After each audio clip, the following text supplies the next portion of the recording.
BRS party ముక్కలుగా చీలిపోవడం ఖాయమని మరోసారి బీజేపీ ఎల్పీ నేత మహేశ్వర్ రెడ్డి జోస్యం చెప్పారు. రాజకీయంగా కవిత ప్రాధాన్యత తగ్గిందన్నారు. రాష్ట్రంలో మరిన్ని రాజకీయ పరిణామాలు జరుగుతాయని, హరీష్ రావు ఎటువైపు ఉంటాడో త్వరలోనే బయటపడుతుందని అంటున్న మహేశ్వర్ రెడ్డితో మా ప్రతినిధి రామకృష్ణ ఫేస్ టు ఫేస్.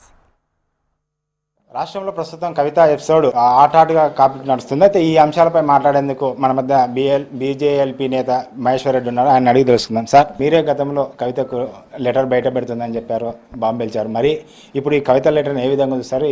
జరుగుతున్న పరిణామాలు ఏ విధంగా భావిస్తారు? కవిత లెటర్ తండ్రికి రాసిన సంగతి నేను గత 10 రోజుల ముందే చెప్పాను. మరి ఆమె ఆవేదన చాలా స్పష్టంగా తను తెలుస్తూ ఉన్నది. ఏదేమైనా కవిత ఎపిసోడ్ ఈరోజు బీఆర్ఎస్ పార్టీ ఇంకా పతనం వైపు తీసుకెళ్తా ఉన్నది.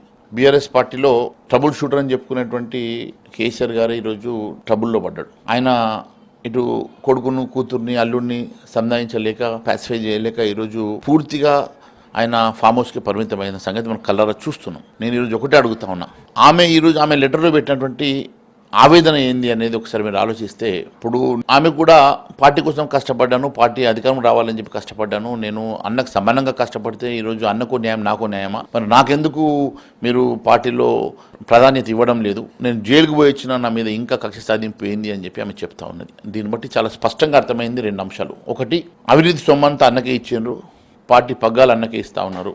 మరి నా భవిష్యత్తు ఏందని ఆమె భవిష్యత్తు వెతుక్కుంటున్నది. ఈరోజు నేను ఒకటే అడుగుతా ఉన్నా, ఆమె సామాజిక తెలంగాణ అని చెప్పేసి గతంలో మీరు పూర్తిగా నెగ్లెక్ట్ చేసిందని మాట్లాడుతుందంటే, ఆమె తెలంగాణ అంశంలో మీరు సామాజిక తెలంగాణ అంశంలో నెగ్లెక్ట్ చేశారు. నాకు అవకాశం ఇవ్వండి, నేను బీసీల కోసం పోరాటం చేస్తా, పాదయాత్ర చేస్తా, నాకు కూడా వర్కింగ్ ప్రెసిడెంట్ ఇవ్వమని ఆమె అడుగుతున్నది. ఆ అంశం లోపలనే గొడవ మొదలైంది. ఇప్పుడు ఆ అంశం చిలికి గాలివాన్ అయింది. మళ్ళీ ఆమె 2వ లెటర్ కూడా ఇది రాయబోతుంది, నాకు అవకాశం ఇవ్వండి, నేను బీసీల కోసం నేను ఒక ఉద్యమం చేస్తా, నేను పాదయాత్ర చేస్తా, నాకు వర్కింగ్ ప్రెసిడెంట్ ఇవ్వండి అని అంటే 2వ పవర్ సెంటర్ ఇవ్వద్దు అని చెప్పేసి కేటీఆర్ ఆపుతున్నాడు అనేది ఆమె ఆవేదన. సార్, గతంలో చూసినట్టే ఇప్పుడు కూడా ప్రస్తుతం బీఆర్ఎస్ బీజేపీని టార్గెట్ చేస్తారు.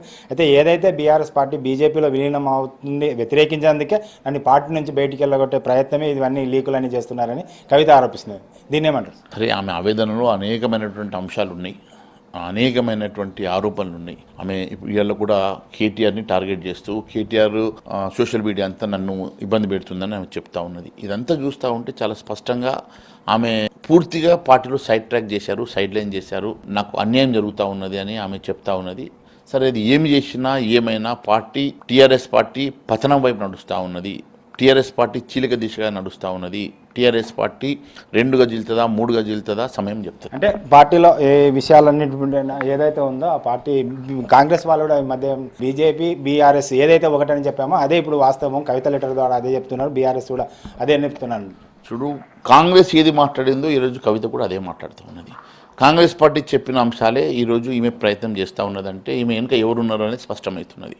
ఒకటి, ఏ రోజైనా ఆ రోజు రేవంత్ రెడ్డి అయినా కాంగ్రెస్ పార్టీ ఆ రోజు చేసినట్టు ఆరోపణ ఏంటంటే బీజేపీ అండ్ బీఆర్ఎస్ అని చేశారు.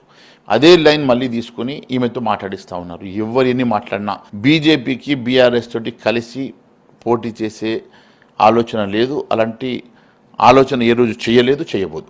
అంటే బీఆర్ఎస్ బీజేపీ కుమ్మక్క రాజకీయాలు అంటున్నారు, మీ ఎమ్మెల్యేనే అంటున్నాడు. నిజంగా రాష్ట్రంలో బీజేపీ బీఆర్ఎస్ కుమ్మక్క రాజకీయాలు జరుగుతున్నాయా, లేకుంటే ప్యాకేజ్ ఇస్తే బీజేపీ నేతలు బీఆర్ఎస్కి పోతారని చెప్తున్నారు?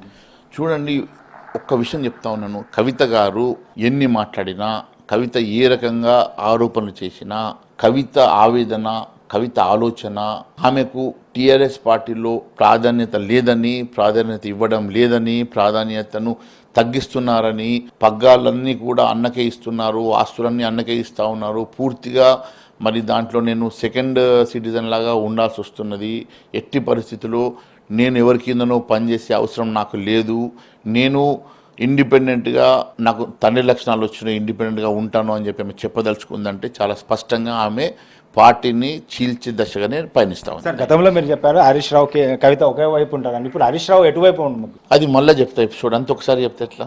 ఏదైతే రాష్ట్రంలో కవిత ఏదైతే ఆరోపణలు చేస్తుందో ఆ ఆరోపణలన్నిటికీ బీజేపీ రాష్ట్రంలో ప్రత్యామ్నాయం ఎదుగుతుంది కాబట్టి కవిత కానీ కాంగ్రెస్ పార్టీ నాయకులు బీజేపీ మీద ఆరోపణలు చేస్తున్నారు. ఏదైతే రాష్ట్రంలో కవిత ఆస్తులు పంపకాల విషయంలో కానీ రాజకీయ పరంగా ఆమెకు అన్యాయం జరుగుతుందని ఆమె ఆవేదన తన ఉత్తరం ద్వారా తండ్రికి లేఖ రాసిందనేది మహేశ్వర్ రెడ్డి చెప్తున్నారు. కెమెరామెన్ రాజుతో రామకృష్ణ, HM TV.